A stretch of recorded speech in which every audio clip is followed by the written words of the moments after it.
Hello viewers, আসসালামু আলাইকুম। আজকের ভিডিওতে দেখে বুঝতে পারছেন দারাজের একটা পার্সেল আনবক্সিং করব।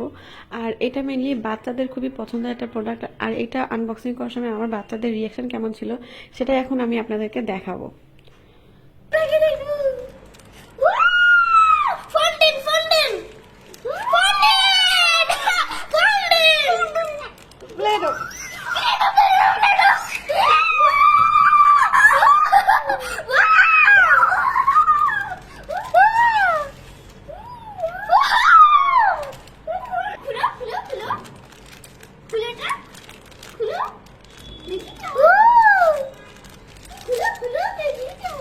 খুলতে হবে।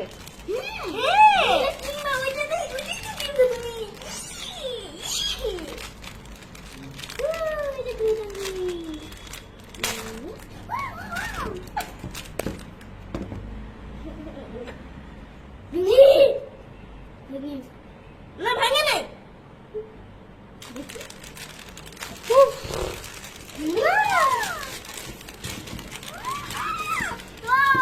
আমার মেয়েটা অনেক দুষ্টু, ও সুন্দর কালারগুলো নিয়ে নিয়েছে এবং ভাইয়াকে সব থেকে পচা কালারগুলো দিয়েছে। আমার কি থাকলো, তোমরা তো ভাগ করে নিয়ে নিলা দুজনে। তুমি একটা কারণ তো পরের দিন দুপুরে ওদের ঘুম পাড়ায় চিন্তা করলাম এগুলো দিয়ে কিছু একটা বানাই। এই ক্লেগুলা বা এই প্লেটগুলা খুবই ভাইরাল, অনেকেই দেখেছি ফেসবুকে, অনেকে এগুলো দিয়ে অনেক কিছু বানায়। তো দারাজে আমি এগুলো দেখার পরেও আমার কনফিউশন ছিল যে আদৌ এগুলো ভালো কিনা বা কেমন হবে, দারাজ আমাকে ঠিক মতো পুরোটা দিবে কিনা। তো তারপরে ফেসবুকে একদিন একটা আপু এই প্রোডাক্টটা একদম রিভিউ দিল। সেই রিভিউটা দেখার পরে মনে হলো যে না, নেওয়া যায়। তো সেজন্য আমি দারাজে আবার এটা অর্ডার দিই। এই ক্লেগুলা খুবই সফট আর খুবই পাতলা, এগুলা হাত দিয়ে পেঁচায় পেঁচা যে কোনো রকম শেপ বানানো যায়। আর শেপ বানানোর পরে এগুলোকে শুকাতে দেওয়ার পরে শক্ত হয়ে যায়, শক্ত হয়ে কিছুটা ফোমের মতো হয়ে যায়। তো যেমন তেমনই থাকে, আর একটার সঙ্গে একটা এত সুন্দরভাবে লেগে যায়, আঠাও লাগে না লাগানোর জন্য। তো আমি একটা কিছু বানানোর চেষ্টা করছিলাম, মনে করছিলাম বাচ্চাদের জন্য পছন্দের কিছু একটা বানাবো। তো রেইনবো যেহেতু বাচ্চারা অনেক পছন্দ করে, আপনারা দেখতে পাচ্ছেন আমি সব রকম কালার একটা একটা করে দিয়ে রেইনবো বানিয়েছি। এবং রেইনবো বানানোর পরে কাটার পরে কিছুটা এক্সট্রা বেঁচে গেছে। তো এই বেঁচে যাওয়া অংশটা দিয়েও আমি একটা ফুলের মতো বানাবো। তো এটা ফেলে দিতে চাচ্ছিলাম না, যেহেতু সুন্দর লাগছিল। এতে মিক্স করার পরে সুন্দর অনেকগুলো কালারের একটা শেড হয়েছে। এই ফুলটা কিভাবে বানিয়েছি আমি নেক্সট টাইম আপনাদেরকে দেখাবো। প্রত্যেকটা কালারের প্লেটও আলাদা আলাদা ছোট ছোট জিপলক ব্যাগের ভিতরে রাখা। আপনার যতটুকু প্রয়োজন ততটুকু ওখান থেকে নিয়ে আবার ব্যাগটা সুন্দরভাবে আটকে রাখতে হবে, তা না হলে বাতাস ঢুকলে পুরোটা শক্ত হয়ে যাবে। যতটুকু প্রয়োজন ততটুকু নিয়ে ইউজ করতে হবে, আর বাকিটা ওটার ভিতরে আটকে রেখে দিতে হবে। এটা অনেকদিন পর্যন্ত ভালো থাকে।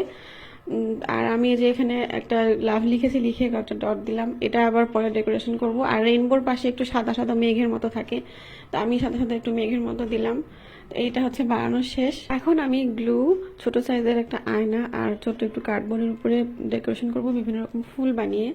তো ফুলটা কিভাবে বানাতে হয় এখন আপনাকে দেখাই। আমি যে কালারের ফুল বানাবো সেই কালারের ক্লে একটু নিয়ে লম্বা মতো শেপ করতে হবে। শেপ করে 5টা অংশে 5টা ভাগে ভাগ করতে হবে, যেহেতু আমি 5টা ডট লাগবে।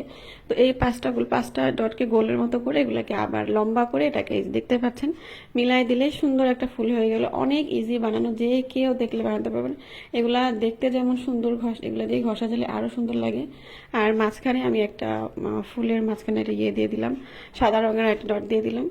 তো এইভাবে ফুল বানাতে হবে। এইভাবে আমি অনেকগুলা কালারের ফুল বানিয়ে নিয়েছি। তো বানিয়ে নেওয়ার পরে এই আয়নাটার চারপাশে ডেকোরেশন করব। এই প্লেটগুলো খুবই ভালো, আপনারা যে কেউ চাইলে দারাজ থেকে নিতে পারবেন। আর আমার কাছে যে পার্সেলটা এসেছে সেখানে 12টা কালারের আলাদা আলাদা 12টা কালারের প্লেটও ছিল। আর এই 12টা কালারের প্লেট আমার কাছে মাত্র ডেলিভারি চার্জ সহ 215 টাকা রেখেছে। তো ডেলিভারি চার্জটা একটু স্কিপ করতে পারলে একটু দামটা হয়তো কমতো, কিন্তু ডেলিভারি চার্জ সহ 215 টাকা রেখেছে। তো আমার কাছে খুব একটা বেশি মনে হয় না, যেহেতু অনেকগুলা কালার ছিল সেটার ভিতরে। তো এই যে আমি এভাবে আয়নাটা ডেকোরেশন করেছি, এটা বানিয়েছি। এবং আমার দেখা দেখে আমার বাচ্চারা ওই যে ব্লু কালারের এই আয়নাটা ওরা ডেকোরেশন করেছে, খুবই ইজি। তো বাচ্চারাও বানাতে পারে। আর আমি যেটা হোয়াইট কালারের যে রেমবোটা বানিয়েছিলাম ওটা ব্ল্যাক কালারের বোর্ডের উপরে সেট করেছি। আর এটা দেওয়ালে সেট করার পরে কেমন লাগছে অবশ্যই কমেন্টে জানাবেন। আর এই ছিল আমার আজকের ভিডিও। দেখা হবে নেক্সট কোনো ভিডিওতে। সে পর্যন্ত সবাই ভালো থাকবেন, সুস্থ থাকবেন। আল্লাহ হাফেজ।